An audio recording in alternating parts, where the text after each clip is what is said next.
I'm never on stage with banter being like, this will be funny. I will make someone laugh. Sure. I think the idea that someone gets up and goes, I know it's funny. I'll say it. And then people will laugh is like the wildest, scariest thing that anyone can like, try to do.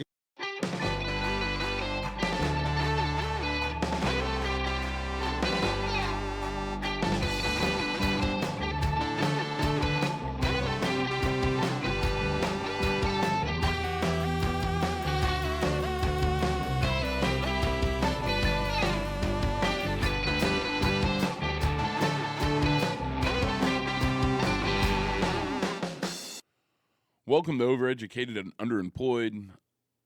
We've got my first interview here. I've remastered it. It's from back in March of last year. J Roddy Walston is on tour right now. Check it out.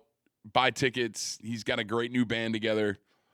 I'm going to be remastering about one of these every few weeks. I've got a few that the audio quality just wasn't where I hoped back then, and I've gotten better software. Here's my interview with J Roddy Walston from March of last year.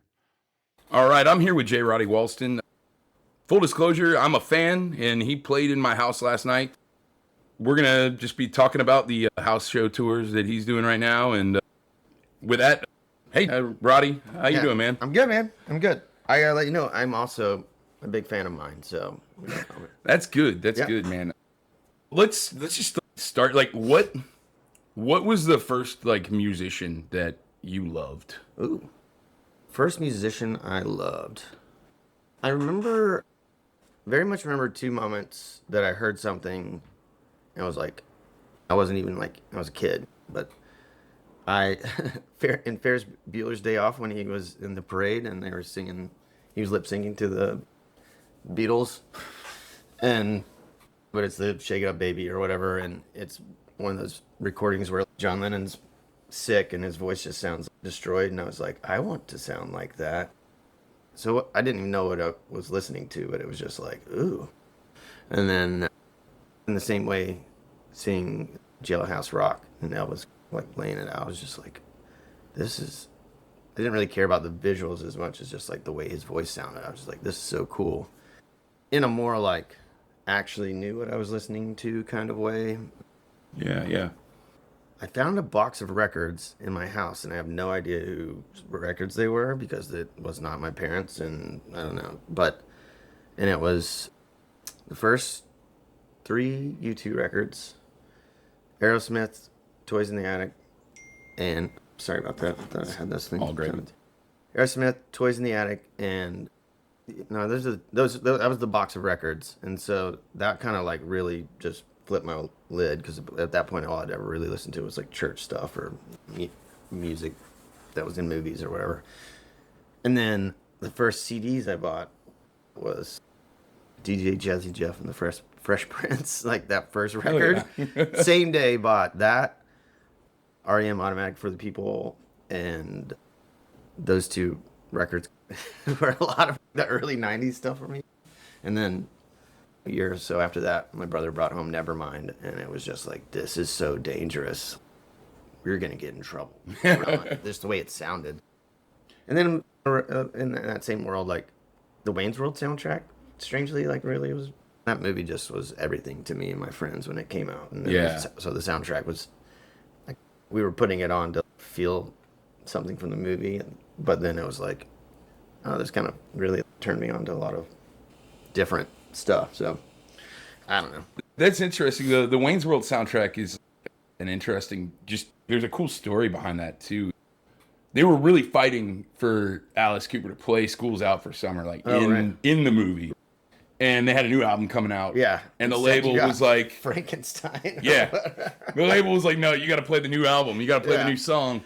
Yeah. And the compromise they reached was like, okay, we were going to play the new song in the movie, but the closing credits, you get School's Out. Yeah.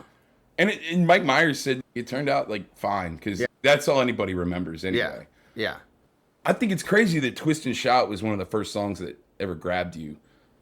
Because it was for me too. In fact, it might be the very first song. Different path, although I do love Ferris Bueller. My preschool when we had a little graduation ceremony, and we sang that song. Oh, crazy. And I remember my mom taking me to the mall, to the Sam Goody. Yeah. And it was the collection Beatles Rock and Roll Music. Oh, yeah. And it was one of the volumes. I can't remember Yeah. which one. Whichever one had Twist and Shout on it. Yeah. And that was the first cassette I ever had. Yeah. Because we were too poor for me. Like, CDs were out, but I didn't have the money to go buy CDs. But, yeah, it's really interesting. Like, and it's not the first time I've heard somebody say, not just the Beatles, but that song in particular is yeah. It's a great, if you're into like a rock vocal kind of performance, like that's got to be an all time. Like, I think you could play that for anyone at any given moment, and it's just what the hell is going on here? But so do you think there's like a common thread between what you liked about that and then what you heard in Nevermind, where like the kind of dangerous? Because I mean, obviously, like Twist and Shout's not as edgy of a song, but maybe at that age, and especially the way you talked about John's vocals on that track. I mean, I think somewhere in there is like Kurt's vocals are very blown out and wild and different than say now. It's just like everything is so processed, and it's not.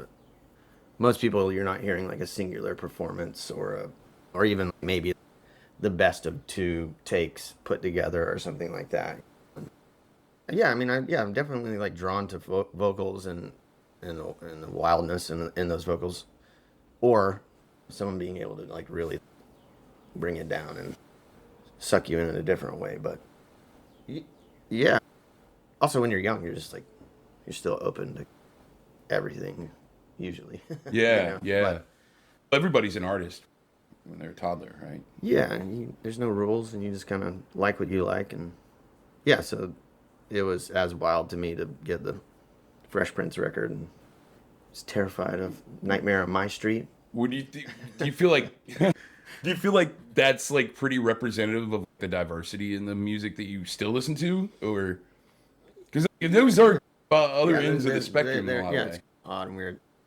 Like some people, I think that do like rock and roll influence stuff, they get sucked into some romance with the idea of what if I pretend I'm from 71 or I pretend I'm from 55 or whatever, and they're dressing that way and they sing that way and record that, and it's like I gotta find a studio that only has technology that stops at a certain whatever, I don't know, that kind of thing where you're just like cosplaying a decade or whatever. And and I'm not saying I haven't participated in some of that kind of stuff in the sense of like being really interested in what would it be like to record a record on tape or whatever, because computers were involved.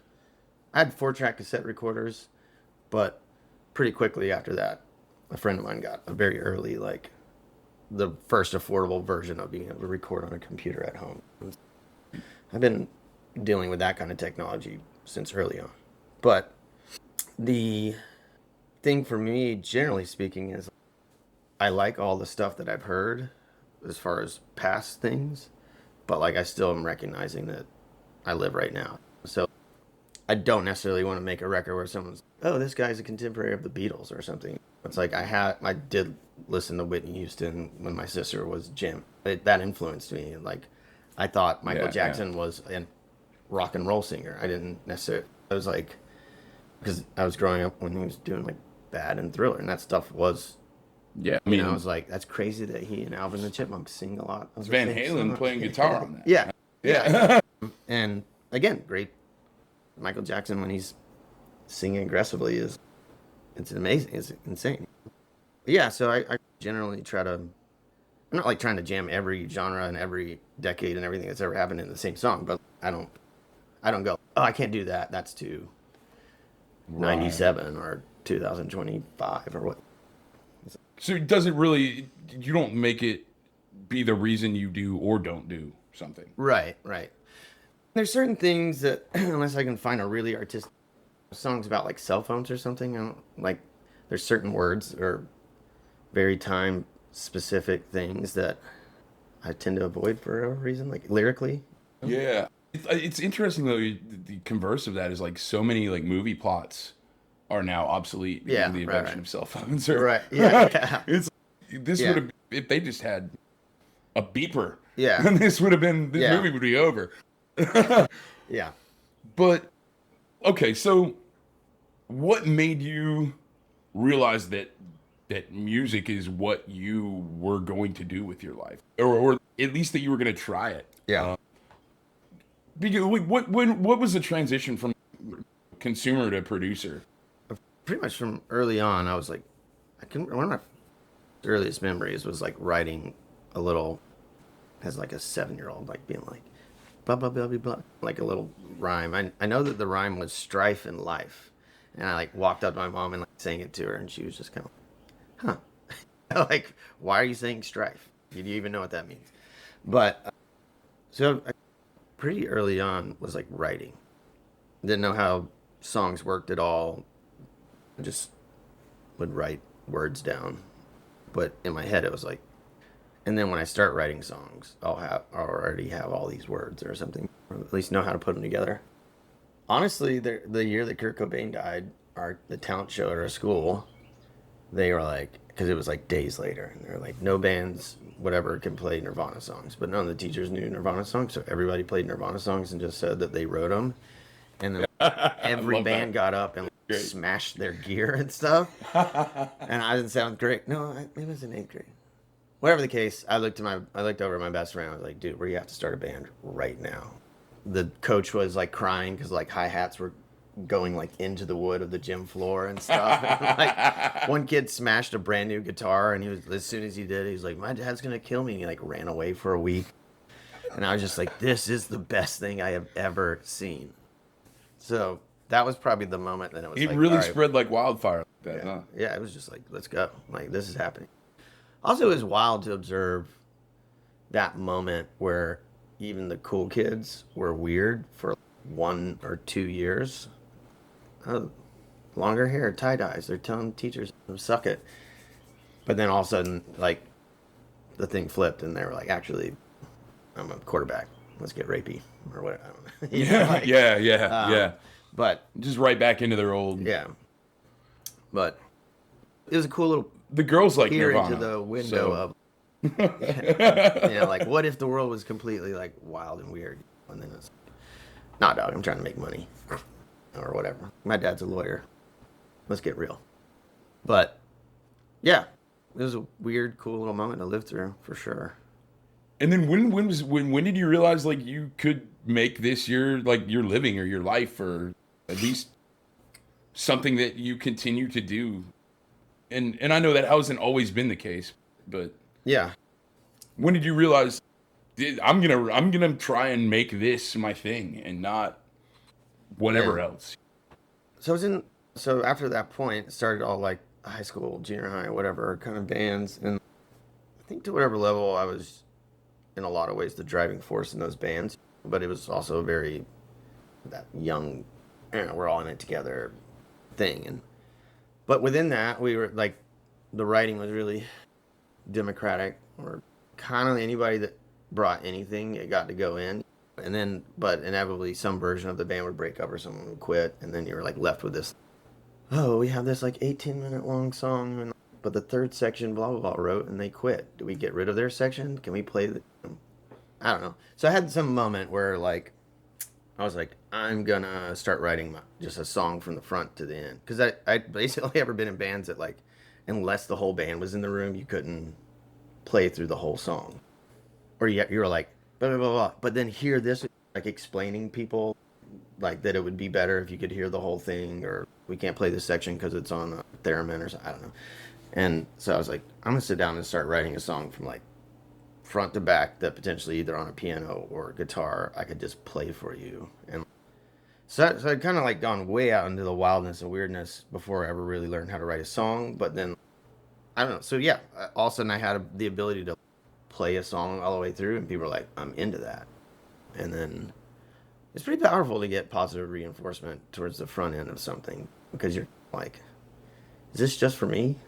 Or is this, I like it, but to have some people that you respect like it enough to tell you, and also go, like right now, like if someone brought me a song and it was just terrible, I'd just be like, oh, cool, blah, blah, blah, blah. But I'm not going to spend time trying to fix something that's unfixable. So if someone sees something in you that's good enough for them to actually give you a critique, and I grew up, my dad was a basketball coach and whatever, so I think a lot of artists, it's like they don't have the ability to hear. You're never gonna be a power forward or something. Like my dad, do you want me to tell you the truth, or you want me to help you get better? And he's like, okay. And he's like, you're short, you're slow, you're whatever. Like, but here's what you can do: get better at that, and of course, do the other stuff as much as you can. But And I think that's like the downside of everybody getting a trophy. right, yeah, Because everybody is told that they're good at something they might not be good at. yeah. And And then they don't know how to hear that when they do hear it, and then and they just like crumble. It's like, oh, what? And you're like, yeah. And not only that, they're not diverting their efforts into something they might be right. able to excel Yeah. at. They're like Yeah. trying to like flounder in this thing that they've been told that they can do. Yeah. So do you think you've kind of like you're playing solo shows for the first time in band's history? So Yeah. do you feel like you're going through that same experience again? Yeah. Yeah. In a lot of ways. On the road? Yeah. In fact, as we were cleaning up the house the other day, you end up with like Tupperware bins of like memorabilia or whatever, like articles, whatever. And it was kind of like, what is this? I was sorting through it, and there was like a pop-up quote in some art interview I did, and I was like, I didn't, the name J in the business, when I named that band that, I started playing as that, there weren't a lot of blah blah blah and the blah blah blahs at that time. It was like one word, just like Bush or whatever. Yeah. But it was like the Strokes. Yeah, well, Hive, that all was those a few the years, bands. that was a few years later. But yeah, Yeah, singular yeah. word, a singular kind of, and the premise was really in reference to that thing where I kept being in bands that broke up, and I was like, okay, I'm gonna be able to play, and whoever's in the band or not, I can keep playing these songs because I just gone through. You're in high school, someone's just I don't like this anymore, or I'm going to college or whatever, and so when I read that, I was like, dang, dude, I'm just like learning the same lessons over and over. Not, I do love being in a band, and I do love working with people and whatever, but like at this point in my life, I'm at least ready to have a chunk of time where I'm not starting over for a while. Yeah. And with that, I'm trying to make people feel appreciated while not making them allowing them to have the ability to be like, oh, we can't do that show or that tour because my family's vacation or something like that. Which Right. they should be able to. Like, I missed so much of the important family stuff in my 20s through early 40s, just being like, band, music, whatever has to come first. And so, like, also when you're in a band like that, them being like, can you play this show? And you're like, my niece is graduating. And they're like, yeah, but it's going to cost everybody else in the band like $4,000 each or something. You're like, sorry, I can't go. Anyways. Yeah. So, I think coming back and then being able to play the songs by myself, I was just in a band for so long that like when it came time to finally do a solo show again for the first time in like 15 or 20 years, I was like, oh man, I don't really know how to play my songs front to back without this. I'd normally stand up during the bridge and run around or whatever, or like, how do I make this engaging to play by myself? And so like learning that again. And then it's also given me the ability to try out new stuff in front of people versus like with the band, a lot of times you're like, everyone has varying degrees of comfort of what if we fall flat in front of people, which I also have learned that I, while scared about it, really thrive on. Yeah. Like this tour I went on last summer, it was both like as I was traveling and on stage. It's like, if I think about it, I have to do it. So I didn't become careful about it. I was just like living my life. But like at soundcheck, if I did a weird version of a song, it was like, okay, tonight on stage, I'm just going to figure out how to play it all the way through like that. Like that version of Sweatshop that I did last night. Yeah. That was just an idea I had one night. And then it was like, all right, here we go. And Well, I think that keeps people that know your songs interested too. yeah. That's part of why some people want to go see a band and they just want to hear the way it sounds on the record. But I Right. think real music fans typically want to hear the most organic version of that song they can. Yeah. And I think like you've gotten to the root of making these songs like new and organic again when you do that? Yeah, I think we, like J Roddy in the business, we were touring for at least 15 years, at least 200 days a year. And it's exhausting, and sometimes way more than that. And so that idea of, hey guys, how do we keep this fresh? It was more like, how do we stay alive? You Yeah. know, or like we were never on a bus. We were very much into, even like at a point when maybe people were like going, God, these guys are blowing up or successful. We were driving ourselves, like no tour manager, no. We would have merch guys, but the merch guys were like buds, and we were like, And they were also if we probably have, doing 2 or 3 other things for you too, yeah, loading or yeah, just whatever. be like, you can come along. We don't know when or how much we can pay you. If there's money left over, you'll get some, but it's gonna be a party and it's free booze, and Yeah, we'll find a place to stay. And hey, someone was like, next time yeah, you there meet go. somebody, hit me. Yeah, yeah. So, like you're in your 20s, just like, yeah, you can stay here and like work to buy beer, or you can go with us in the van and sling some t-shirts at the end of the night. And it's okay. We'll all share a pizza or whatever it is. Yeah, yeah, So yeah, you with that, it was just hard maybe to stay constantly motivated to reinvent things, and but at a certain point, when you become almost like ubiquitous, as far as I think where we and a lot of the people that kind of got shoved into the just stay on tour and that's how you can make money kind of version of being a musician, you do hit a point where then suddenly everyone's, I'll just catch them next time because they're going to be here in another 2 or 3 times this year, or definitely once a year, if not their show, plus they're out opening for someone, plus a festival, plus whatever. And then if you're doing generally the same set, do I need to see that for the 10th time or what? And so, yeah, that's definitely situation like house shows or changing up the whole process is where I'm at. Not necessarily as a sales pitch, but just like it makes me more excited, and I think it makes it's if you want to see what I'm doing, better see it right now because in 6 months I'll change it all. Or next time I come through, which might only be the only time that I come through for the year. this is the only time you've been here, so yeah, I've never been here before. Yeah. So. Yeah. Is there anything else you could have done? Like looking back, like some people I feel like they have a choice. Like, oh, okay. I thought you meant like to be more successful. No, I don't mean it like no. I just mean like, could you have done anything else with your life and been happy or successful? And I don't know that anybody's happy, especially if they're an artist. But yeah. but like, is there something else? Like if you weren't a musician, what would you do? Yeah, that's the points constantly are where I'm constantly like going, is this it? Probably some weird world where I was like a lawyer or something. I was really, really fascinated with law and have a whole different concept on it now than I did at a point where I maybe would have considered it. But I'm handy. I like doing building stuff. Like really into woodworking and stuff. I like not like building cabinets, but I can build things. I can do stuff. I kind of like I got like the hyper focus superpower, so it's for 6 months I'm a pretty good electrician, and then I like lose all that knowledge or whatever as I'm just like processing things to learn how to do it. But it's like the slowest version of the Matrix or something. Right? It's like I know electrician. Yeah, yeah, and then it goes away. Yeah, but I think most people that really, every once in a while you meet like someone and you're just like an animal, but like a lot of times, the people that really are good at anything, I don't think there's that many people that are actually good at anything. Those people could be good at anything, and so I'm not saying I could be a brain surgeon or something like that, but I think had I become a lawyer and had I worked as much and as hard as I did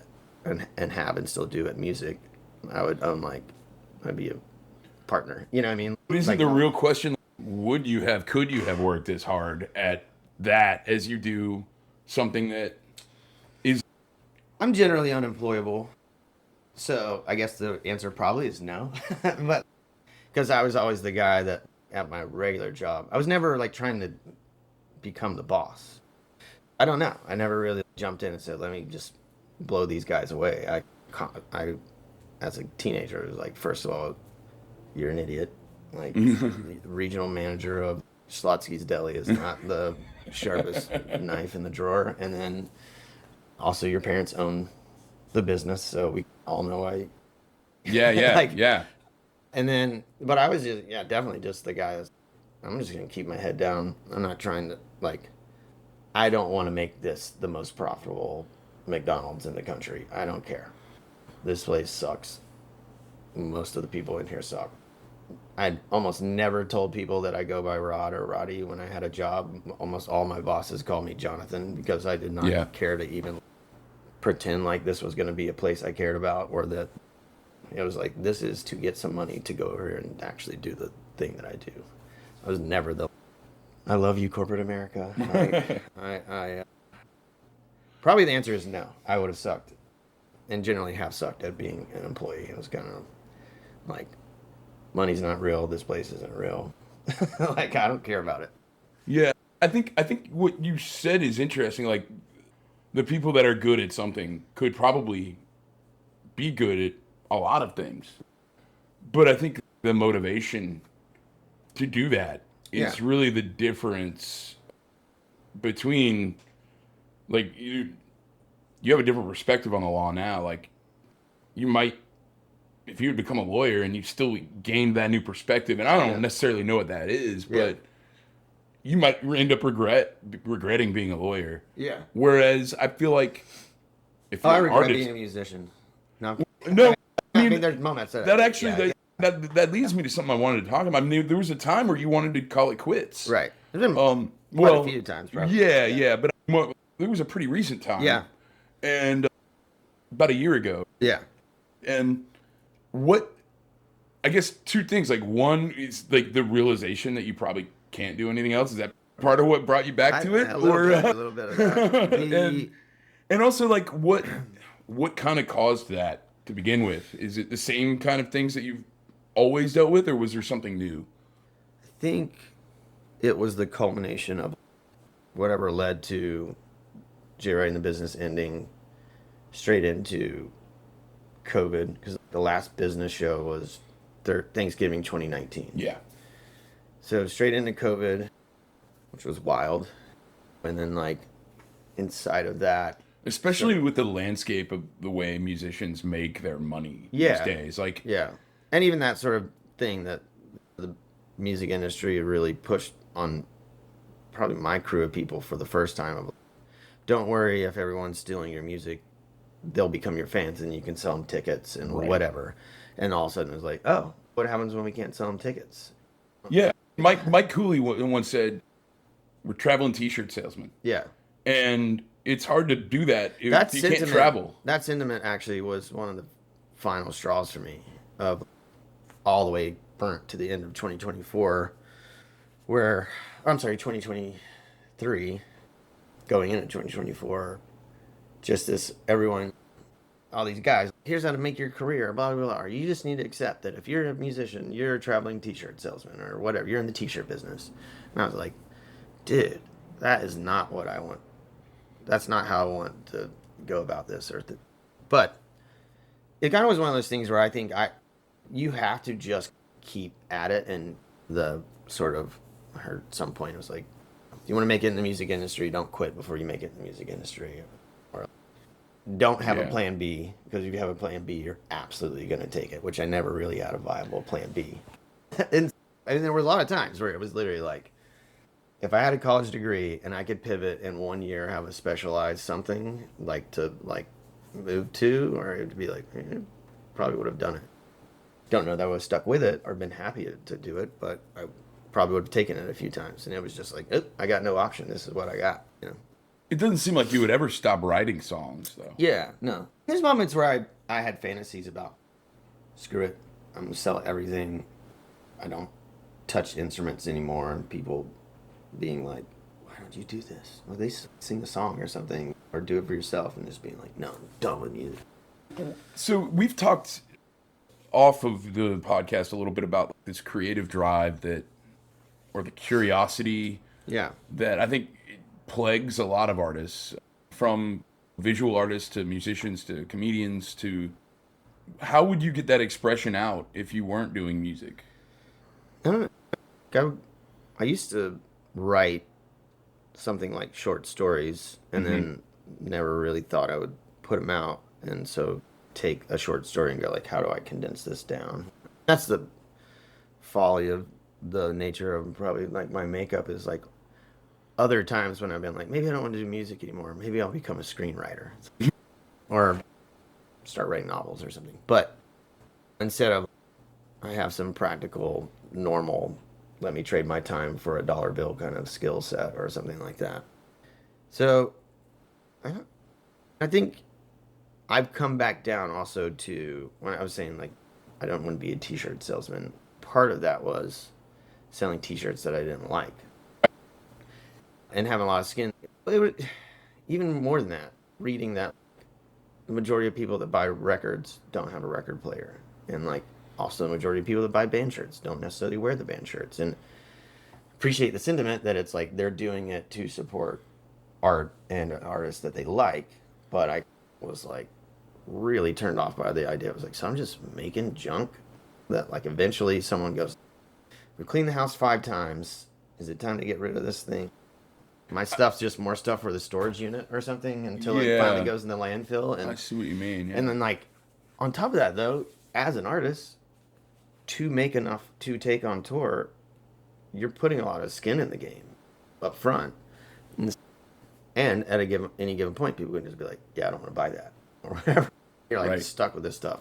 And Or there could be economic collapse, and all of a sudden nobody has money to buy sure, anything. yeah, yeah. Or yeah, yeah. And so You're it constantly it was vulnerable to that stuff. yeah. And I was going through all these different things and these slow, just train wrecks of just life in general, my individual and the general experience. Like I said, COVID, whatever. And basically, I get hit, go down one knee, and just that drive, like, you can't stop. Get drag myself back up, keep going, and finally, end of 2023, going into 2024, it was just like I was like, you know what? I'm just gonna stay down and sit in my annihilation and observe it as best I can and be fine with it if that's where I land. Your priorities are a lot different than they were a decade ago, too, right? Like your father, Yeah, you've got other people that rely on you to do things that, yeah, whereas like for a long time you were just doing it for you, and that's all you had to take care of. And as somebody who was also a parent, like it changes things a lot. yeah. And I- I guess And like being a parent does change everything, but like in a lot of ways, it's hard for me to remember a time before my kids were born. Or like yeah, I place them in the memory. It's like when my daughter was there when I was 8 or something. yeah, But at the same time, I'm still human and entirely self-obsessed and selfish and whatever. yeah. And so I'm here to do everything I can for my kids, and definitely it's changed my headspace of like how long do I want to be out. My wife's also a musician, so we also very much in the DNA of our relationship was being apart, Yeah, you know, yeah, and yeah. so can only take so much of each She's other. an opera Yeah, singer. yeah. Yeah. And inevitably early on, I'd be like, oh, I'm gone for 6 months. I'm back these 2 weeks. And she's like, I got a gig those 2 weeks. And you're like, oh my gosh. I really processed it a lot. Okay, I'm just like a sailor. I'm just like old, like I'm on a wooden boat just bopping from place to place. And every once in a while I come back and I go, man, it was a bad year. Sorry. Go back out. And fun way to live till it's not. Or till I think that was even something I was seeing, like it had exploded a lot of my friends who also were either bandmates or whatever and or buddies on tour. I was like, ah, man, like I'm keeping it together for the most part, but am I built differently that I can? But by way of inviting other people in to do it, like I'm like actively destroying them or something. The road destroys people. Yeah, it's crazy. And some people it's 6 months, and some people it's 10 years. But at some point, you do have to go How pay do the you know bills. when your limit has been reached? I, I've been one of the main qualities for any human that I actually like look for and I go, okay, this is not like you're worthwhile or not, but I meet so few people that actually can and will change. I think the ability to actually actively change is It's one of the hardest things to do. superhero level. Find out new information, think about it, go, I was wrong. Now I change. And It is a rare. I'm not the best at it, but I have some sliver of that ability. Yeah. And so like but I do think it takes us, it's not just information, probably it's like information and pain. Like somewhere in there is the sweet spot where you're like, oh, I can just like, I got Steven Seagal just gently pushing my energy a different direction. And sometimes it's like, oh man, I ran into that brick wall and turned to dust and I have to like rebuild the whole thing. Yeah, so I'm not like an expert at it. I find out after the fact. Yeah, And, yeah. And But you try to learn from it and yeah, integrate that information. like a lot of people, I would never wish COVID to happen. But Yeah. I can say that a lot of things currently in my life that are positive came out of it. Yeah, I'd have to say the same thing. I think for me personally, like that was one of those times where I did change a lot and was really reflective and was able to admit what I was wrong about. And I think that was true for a lot of people. Yeah. I mean, really, like when everything gets shut off and you're just stuck with yourself. Yeah. Man, a lot of people don't get better until they're tired of their own shit. And when you can't put that shit on other people, you get tired of it a lot quicker. Yeah. I was like, I travel around, have the same party 30 times. It's a lot less sad than if you try to have that same party in your house 30 days in a row. And just kind of, starts to smell bad. Yeah, this sucks. But yeah, the COVID thing just really, I know a lot of relationships didn't make it. Yeah. It was definitely like wild to process myself, my relationship with my kid. I now have two, but at the time it was just the one. And then relationship with my wife. Discovered meditation in a real way then, and was able to tie it back to like, why do I feel like, for me, I've described it for a long time without knowing what it was, that like the best shows are ones I know that I had a good show. I walk off stage and I like already basically can't remember the show because it was just happening.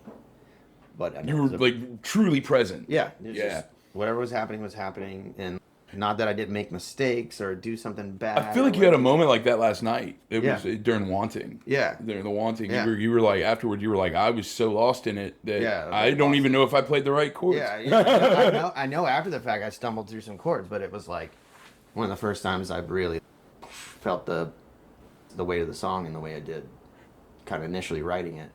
And I think that came through. The room was electrified by it. And I think that's why. Yeah. I think you being present in that way, and anytime an artist can get to that place where they're just there, that's the goal, right? Yeah, I mean, it's and to get the audience there too. This is what I was getting at. Is like, all of a sudden, I'm not hitting that maybe 100 times, 200 times a year of like actually a sort of zen kind of state. Didn't know that's what it was. Just night to night was like good show, bad show, whatever, or good parts of a show, bad or whatever. Sometimes it's you like the whole time you're just in your brain, and that's why. Versus, I can barely remember the show instantly. The bad shows, is I could tell you every second of it because I was going like, I should walk over here. Maybe I should say something. Maybe is like, what's the next chord, whatever, and it totally getting out in front of myself 2 or 3 seconds and like planning what I was gonna do or something like that, and it just sucks. Not really realizing that it's a lot of the same thing with meditation. You start to see the thoughts come in, and it's not that the thoughts are bad. You just go like, all right, let me come back to just observing it, being here instead of I have to pay this bill or I'm fantasizing about a problem that I have or something. And so when that stops happening as much, that's a sign for you that you're. But I just didn't realize that it was that. It was just naturally taking me to a place where my brain went from splintered 100 different ways at any given time to pulled together, and body, mind, everything just.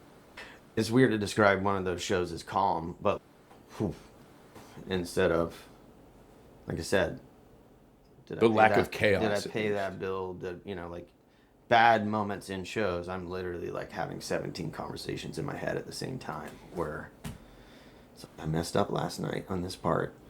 Why is that guy over there look like he's sniffing a fart? Like, why isn't this person dancing? Oh, I wonder how the wife and kids are doing. Like, all that going on. I think at a given moment, if you could broadcast that to people, they'd be like, how the hell is this guy playing anything? And on top of that, I don't actually know anything about music. So, kind of like every time I hit the right chord, it's, yes. That's going to be good for the confidence. Yeah, yeah. Well, you obviously also use humor, like just talking to you, spending time with you, and read another interview. Like, you're a funny motherfucker. Oh. You obviously, humor is part of your coping with the world, right? Sure. And I think you write some really funny lyrics sometimes too. Is that intentional, or do you ever write something and you're like, I want this to be funny, or does it just come out that way? I don't know if I've ever written anything and gone, people are going to chuckle and fall on the ground or something. Maybe clever is a better word. Yeah. People like Randy Newman or wherever, where you're like, or John Prine, or I was talking about my buddy Johnny Fritz. Yeah, Johnny Corndog. These people that inside of humor, I think, is a lot of the same stuff that's good songwriting comes from, where you're like observing stuff.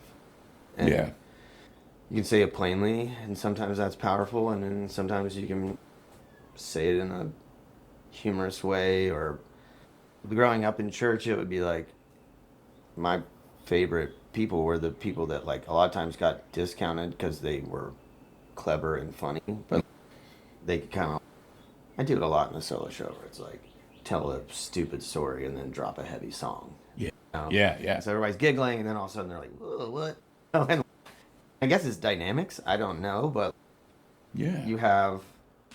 But it wasn't just that it was kind of like, if this guy takes himself really serious, for whatever reason, everyone else assumes he's serious and smart. Whereas but maybe they're ineffective at actually doing anything. Whereas to me, the people that can like tell a joke, and inside the joke or right after the joke, there's like also this serious nugget. You're more open, you're more available. And I would say the best jokes come from like the most uncomfortable places. Like if I'm being honest about something that I'm maybe not even wanting to share with people. Yeah.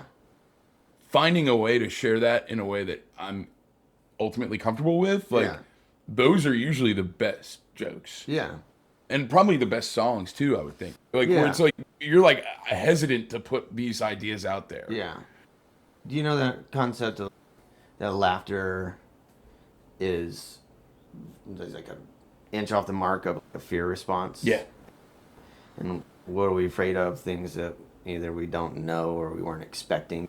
And so, but then we're humans, and what are we talking about? We're talking about ourselves. So the idea of either you're talking about something someone thought no one else had ever gone through, so they're surprised by the fact that you know about them in a way that they, have never shared, or you literally are holding up a mirror in a way that it's like the first time someone sees their ass or something. It's like, it looks like that.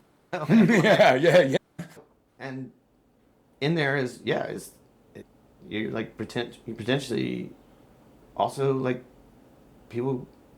If you miss the mark, you are actually scaring them, and then when they get scared, it's anger or let's fight, or I run away. So yeah, you're right on the edge of like doing something that changes the whole situation.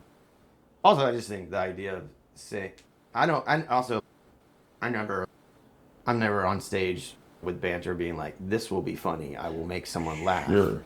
I think the idea that someone gets up and goes, I know it's funny, I'll say it, and then people will laugh is like the wildest scariest thing that anyone could like, try to do. And I can easily get up and do like a sad song and know it's sad. And then people can either be like, this guy's playing to the crowd, or I don't relate, or whatever. But to get up and be like, this is funny, and then someone go, no, it's not. Neil Brennan describes it as putting yourself through a car accident every night. Yeah. Doing stand-up comedy. Yeah.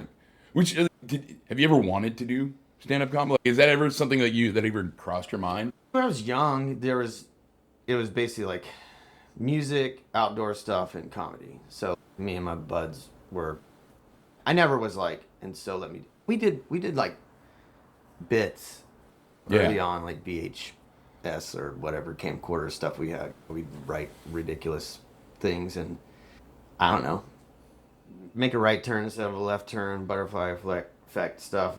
Could have chased that down. Yeah. And or was like obsessed with Saturday Night Live and all that kind of stuff. So somewhere in the same fantasy, I want to play music. Possibly was like, I'd love to be on Saturday Night Live. Never having actually ever done that stuff. I don't know if I have the skill set to do that thing where you like actually sit down and I'm good in a conversation at being shocking or surprising or silly or funny or witty or whatever. I feel like that's a different skill than, say, I don't know. I feel so much of comedy, like we were just talking about, is observation. I'm good at observing things. Yeah. But I don't know if my processor is built to turn them totally into jokes. I think the way it worked for me, and you saw it at one point this weekend, it's like most of my jokes do come up conversationally. Yeah. The trick and the struggle is like, remembering that joke, writing it down, preserving that moment, but then figuring out how to get there. And that's like organically on stage. Yeah. And sometimes you can't. Sometimes that joke will only exist in that moment. And that's fine too. Yeah. I do think there is this similar drive between musicians and comedians. And maybe that's what the core of this podcast is going to end up being about, like in general. Is I think most comedians want to be rock stars. Yeah. I think most really good songwriters are pretty fucking funny. Yeah.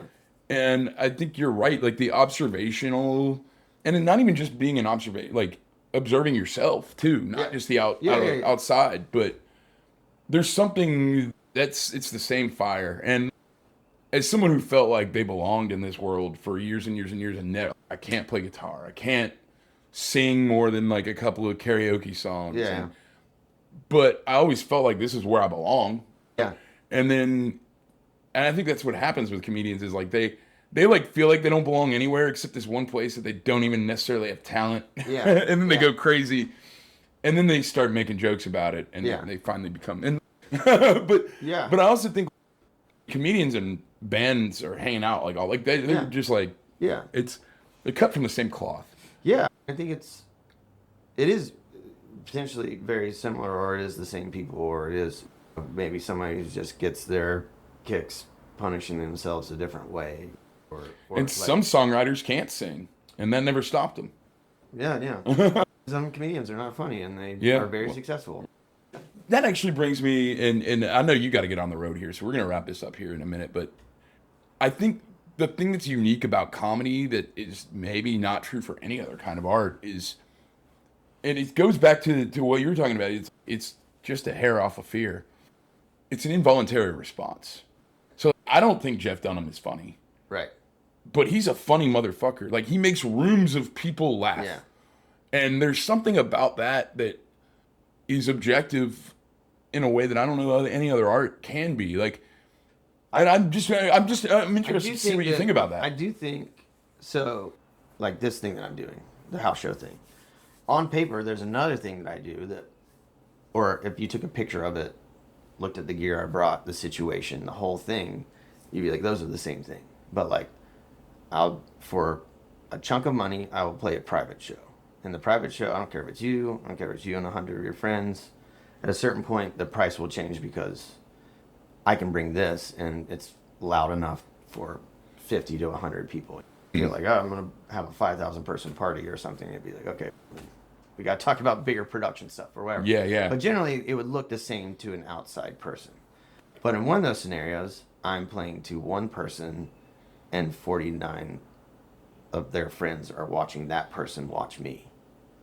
So when I walk out on stage, or I sing this song or that, or make a statement, this guy is going, I can't believe this. I'm looking at their friends, and their friends are like, if he's, I can't believe this. And they're like, we can, or whatever. Right. Yeah. So I walk into a room of 50 fans that also have seen me multiple times in a 2,000 seater or whatever, and they're like, I can't believe, all 50 people going, I can't believe this. It turns everything I say into something funny or clever or reactive versus, I guess my point is, I don't know necessarily why certain people get over some hump and then they have this thing where like their people show up, and then potentially that can feed into more and more of their people showing up. But once someone has said, I like this, it's like they want to like it. So it makes, you sit there just like hoping that your favorite musician says something that you can go, whoa, or laugh at, or go, oh my God. Versus, even in a scenario of music lovers, if you're the opener, you don't have the same power as the headliner. Yeah. And I'm sure it's the same with comedians or whatever, where it's like, no one's trying to like what you do, or no one's trying to laugh at what you say. And all of a sudden, I think that is probably where some of these guys are like, they hit some level of success and they don't really have to say funny stuff anymore. They just have to Be generally themselves. be themselves. Yeah. People want to like it. They want to enjoy it.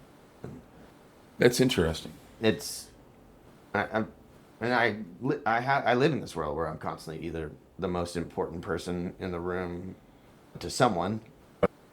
People think I'm literally, like we were just talking about the replacements. I'm like, I played, J Roddy Business played the last 3 replacement shows. Finally, after the last show, I was like, I'm gonna go talk to these guys, tell them how important they were, and thank them for being on stage. And when I walked up and kind of like was like, hey guys, and they were like, we're good. Like they thought I was a backstage hand, even though we played their show. All my buddies are like, I can't believe it, you're so lucky, and freaking out. And this wasn't like, they didn't pluck us out of obscurity. We were doing really well at that time. Right. Like, Yeah. So, but had been walking around, crowd being like, holy crap, blah, blah, blah. For Paul to look at you and just... And then just be like, no, we're good, man. We're set up. That's humbling. That's the kind of shit that brings you back down yes, to earth at like, the same time. But yeah. yeah. I've been rejected by a lot of my heroes. Man, all right. You got anything you want to plug? Are you still booking these shows? Or if people want you to come play in their living room, can they reach out? Yeah.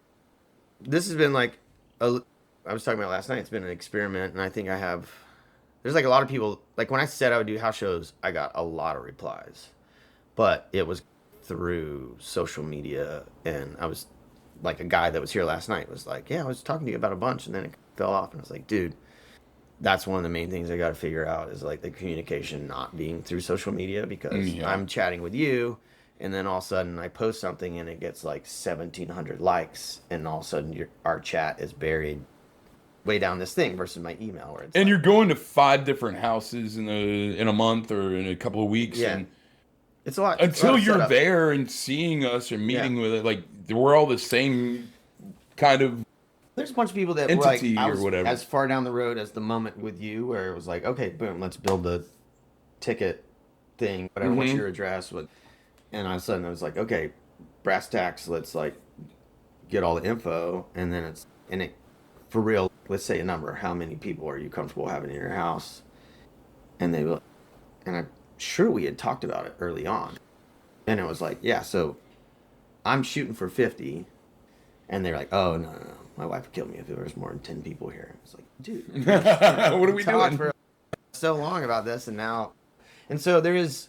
I will say there was this moment when we got to that like final stage, where there was like a little, I don't want to say hesitation, but it was like, okay, this is becoming real. Yeah. And I think a lot of people fantasize about the idea of having somebody play in their living room, and then when it becomes real, they're like, oh shit, can I actually do this? Yeah.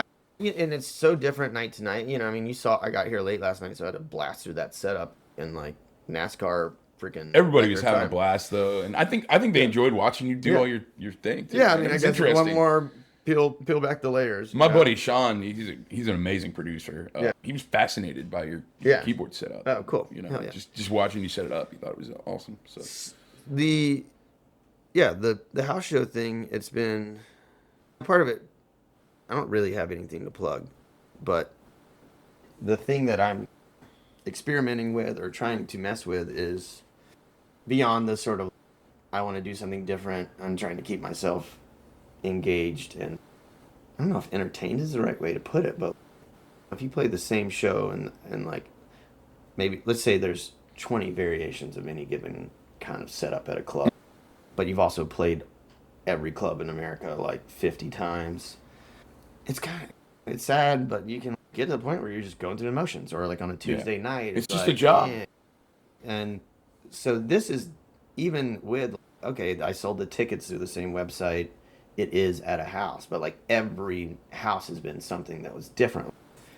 You're split into a V, and then I'm in the corner versus some shotgun house that's like, okay, I either have to set up in the middle, and there's going to be like only enough space for like one person like right here, and so half the show I'm going to be looking at like one guy, and half the crowd is actually looking at my ass the whole time or whatever. And so it's a whole different, and then where do I even position the speakers? Like it's all, let alone like time to do this show.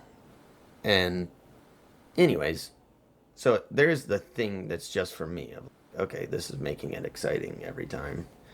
On top of that, a lot of what I'm interested in is what we were talking about earlier, not on the podcast, about the thing that I observed and initially didn't appreciate, in fact was annoyed by at the drive-by trucker shows, where it's like, this crowd just talks so much. And maybe in a 2-hour set, any given person will shut up for like 3 songs because those are their songs. They'll be talking, and you can observe, you're like, oh, I love that line. But I just didn't really appreciate, I never thought it was necessarily a part of my, I don't know if job is the right way to put it, but like the community building thing was not on my radar in any real way. I thought, here's what I do. I write these songs that really matter to me. Hopefully they matter to you. And then I want to put on or be a part of a show where everyone's entranced and you have to shut up. And if anyone's not shutting up, and if anyone's not dancing or fully in, what are we not doing?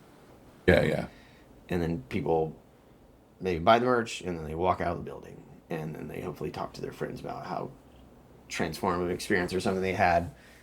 Not, to go back to the truckers thing, like truckers are like bat signal for, are you 40 and drink IPA? Show up here and your people will be here or something. You know? And like for being progressive and stuff like that, sure. too, I think it's a big part of it. I mean, I almost described it as, it's like what some religions wish they had, like this imagined community of people that they know they're going to get along with. And can try to trust a little bit. Even with that, like churches are falling apart. So I don't really want to get into argument about whether or not there should be churches, but like we are more and more separated, and then we are going through this thing of the internet making people think like they are connected, but they're not. And or not that the internet can't bring you or connect you to people, like in a way it can, but the general way that most people are using the internet is not making them closer to anyone. And so that was a big part of this. There was people that kind of kept hitting me up, be like, I can just get you in this club. I want you to come to my town. Why don't you play here? We can get 400 people. And it's like, that's not what I'm doing this time around. What I'm trying to do right now is personally interact with people, find out some stuff, observe people, and maybe in my own mind, try to figure out what's, because I don't know that I have that thing where I know it's way reductive to be like, are you 40 and like IPA? And but we understand. Like, I understand what you mean. I have that. I've never had that thing where everyone who walked into one of my shows is like, oh, this is all the same people, you know? I will say though, one of the things that first attracted to me to your band was like, you do have the people that love your band love your, like you have very devout fans that fucking love your music. And That's something that I have experienced. Like I've been a part of since I was a teenager. I was followed a band that had an obsessive fan base, Yeah. and the truckers obviously have an obsessive fan Yeah. base, and to me, like that's a really good marker of like somebody who's doing shit. Yeah, I do think there's something. That's what I'm getting at is that I don't know if there's a single thing or if it's I don't think there has to X, be Y, though. and Z or whatever. But The thing could visually, be that they love their music. That could be like the it could thing. be the single, and that is a potential thing or a possibility. But also what I was getting at too is like I want people in that room who maybe have been in the same room to see me 20 times to potentially finally like look to their left and the right and go, hey, my name's Greg, blah blah blah, and I made a bunch of friends last. yeah, I met people that had never been to my house before, and right, now they'll be back. yeah, I'll be fucking with those people. yeah, Yeah. yeah. And that was I had to when I went out with my buddies Murder by Death, and I love I those walked guys. around. So that tour, I literally took no merch out. I like it was right. It was the first real run of shows I'd done post my like breakdown of I don't know what I want to do anymore, and but part of that thing I was still going through. You know what? Merch sucks. I'm not doing merch anymore. And, but so I had a lot of. I'd play. I'd grab my stuff, and then I was just walking around, and I gabbed with a lot of people, and there were people there that were like, "I don't care what this band. I care what this band does, but I actually don't care. I will always be at all their shows. I'll buy all their stuff. I'll do whatever it takes for them, because I met this person, and I met this person, and I met this person. We don't live in the same state, but these are my people, and I met them. That's why I go to Athens every year, man. Yeah, There's differences. I think the crowd seeing the drop by truckers in Athens right. is the antithesis of I think probably what you experienced a lot on tour with them because Yeah. these are all people that like it's their pilgrimage, right? Sure. These are Yeah, all yeah. people And that this are. was that kind of event. This was in a cave.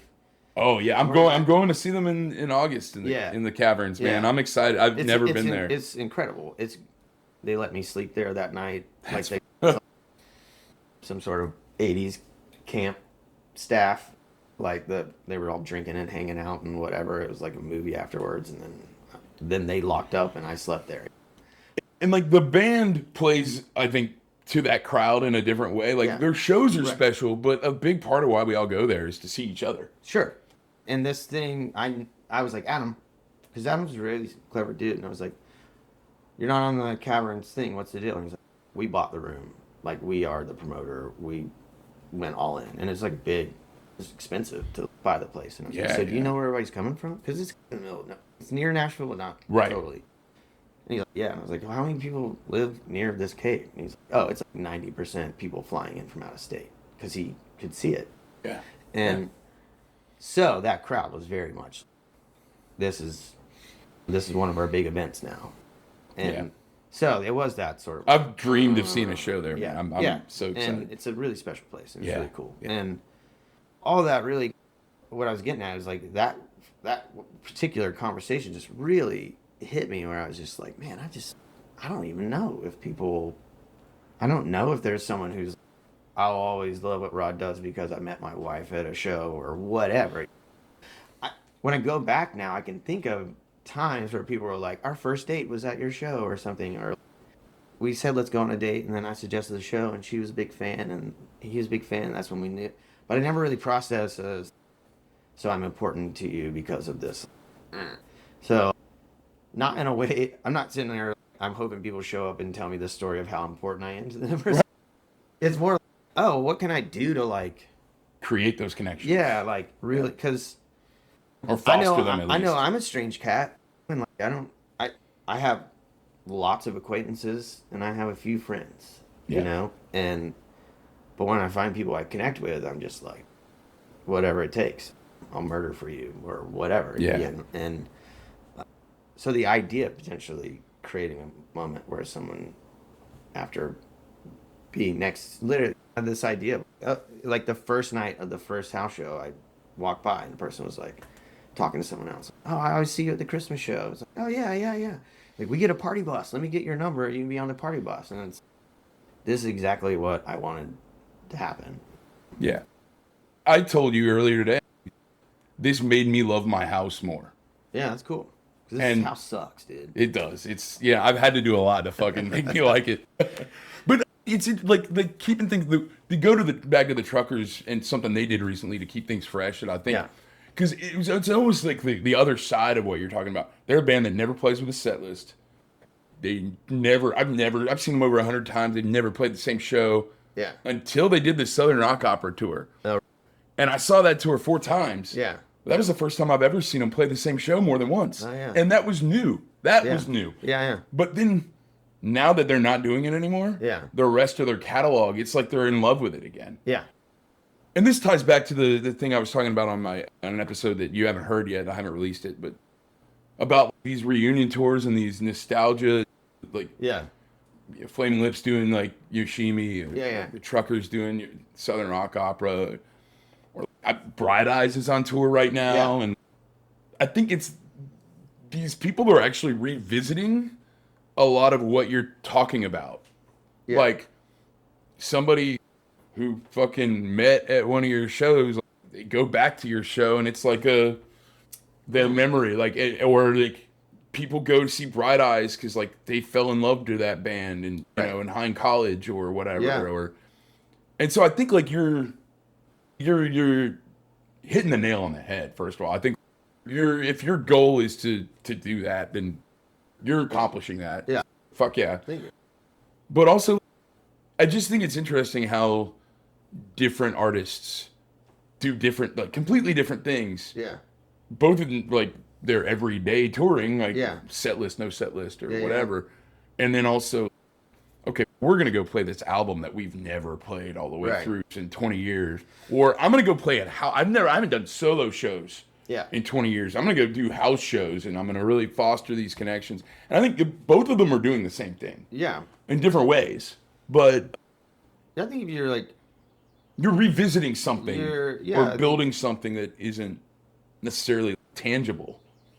like for me, there's also this thing where someone will be like, you did this and you did this and now you're doing this and now you're doing this. And I'm not zooming out and looking at my life in some sort of like, how do I tell the story?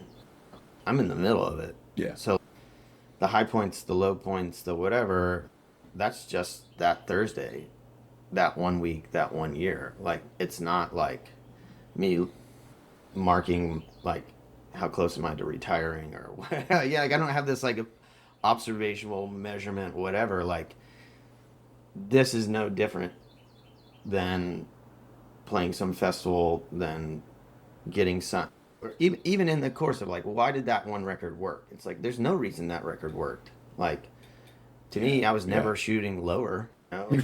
There was definitely like last night, people were asking me for songs I wrote when I was 19. I'm 44, but also I played the song I wrote last week, and it's like I can't tell you why anything works, and that's not my job. And my job is to freaking look at it and then talk about it. And sometimes the talking about it is obscuring it in a way that someone has to dig so hard that they figure out something out about themselves. And sometimes it's just saying it plainly. But I think we've lost a lot in the sense of the difference between what an artist is here for and our obsession with easy sugar. Just like, let's get entertained. Yeah, give me my dopamine fix, my flavor of the week. Yeah, and I like to be entertained. Last night we numbed out and watched a big dumb movie. Yeah. Like there's times where I want that. Of course, But then that's not the same as an artist actually like doing something or changing my life. So that's almost like a recharge in a way. Or yeah, I don't know, and in the same way that I don't think you should be entertained all the time, I don't think you can get your life changed by art every 5 seconds. Yeah. Like, Or we'd just be, If that happens, you're just consuming shit all the time. Yeah. Anyway. Or like looking for answers when your life is happening to you. Yeah. Yeah. And some of that, it's literally like, I thought I was going to be in New Orleans writing and recording for the last 3 days, but instead I was living in a way that it's like, what the hell just happened to me? As I process it, it's New Orleans is like that, though. Yeah. And so, anyways, yeah. I guess you were like, let's finish up. Do you have anything to plug? And it was just more whether No, not necessarily my shows or the idea of doing more house shows, or I'm also playing club shows with yeah, the yeah, band and You're whatever. But doing like, a Chicago show soon, right? yeah, I'm doing that'll be like a 2 week run of Fuck stuff. yeah. And, Fuck yeah. But I guess what I was getting at is, I guess I'm just like wanting people to connect. I don't really know how to plug that other than put your phone down and find a situation where maybe it's not weird to actually, like that thing of going out to a bar to be alone is uninteresting to me now. Yeah. You know? Yeah. And this scenario, something like this house show, it seems like it's so different that all those rules are They're kind of gone. suspended. Yeah, no, it's so weird because just as someone who goes to a bunch of shows, Yeah. talking to it straight, like, we're there for the same reason. We obviously both love this band. Yeah. You but got like, something in common. You have something in common. but still starting a conversation with those people is weird. It's literally, hey man, don't go over there. There's a weirdo that's talking to everybody or something. Yeah. Whereas like last night, it would have been fucking weird if we didn't talk to each other. Like it would have been like it's like the opposite. You were like, can I get in your fridge or what? Yeah. Can I pee here? And I'm like, I don't like the alternative. Yeah. Using your hand towels. You know, like, I think, again, I'm not anti-bar, I'm not anti-restaurant, I'm not anti-whatever, but I guess that is the experiment. I'm pushing myself into places that it's different enough that it breaks all my, like, typical patterns and cycles. Where it's easy to just that's the design of modern life in America is I can go to the same coffee shop in every town because literally there's a Starbucks in every town. Yeah. So I can walk in, I can say my order, it will taste the same, I'm out the door. And so to search for that weird stuff and that like non-processed, just homogenized version of the world it's more difficult. It's weird that it's weird that it's more difficult to get fresh organic food than not. Yeah. Like one of them takes maybe more work in the sense of you got to care for it, but you don't have to have technology to have an apple. But here we are, and it's like now I have to have like apps to figure out if this thing saying it's organic is lying to me or what. I don't know. Anyway, the point is like it shouldn't be that hard to experience life where every store is different and everybody's hamburger tastes different and everybody's whatever it is. Yeah. But have it be organic and natural and like real. Some weird industrial person decided that they knew that everyone's afraid all the time and they can give you like a safe experience and everybody just said, yeah, let's go. You could have murdered me last night. I don't think I have the means if I think about No, there's a nice knife set over there, but I definitely don't have it in me. Yeah, I don't want to get murdered. I'm not like every night. Let's see. But it definitely is like, it's different even than crashing with a band. Where you're like, all right, well, there's 4 or 5 of us. This guy. There's been a few times where he showed up at our house and like the second the person who invited us over laid down, we were all like, we got to get the hell out of here. Yeah. To be fair, I half expected you to be gone when I woke up this morning. Yeah. I need your help carrying the heavy stuff out. Hell yeah, man. Let's do this. I got one last question for you. You still Red Bull and NyQuil? Still fuck with that? No. The combinations of chemicals have changed for sure. It's I'm always experimenting. Thank you so much for being here, Roddy. I really appreciate it, man. Yeah. This is fantastic. Yeah. Guys, if you have a house that can host a show, get in touch with this guy. He'll throw the best fucking party you've ever had. All right, man. Thanks for having me. Thank you. Let's get you loaded out. Yeah. Well, that was my interview with J Roddy Walston from back of March of last year. I've gotten better with some of my editing software, so I wanted to remaster a few episodes here and there. I'll be doing one of these every few weeks. Some of them came out great early on. Some of them just needed a little bit of tweaking, and this was one of them. It's also interesting to go back and listen to my first interviews again. I think I've gotten better, but I think those early ones held up too. Thanks for listening. Hit that subscribe button. We got Justin Long coming up later this week.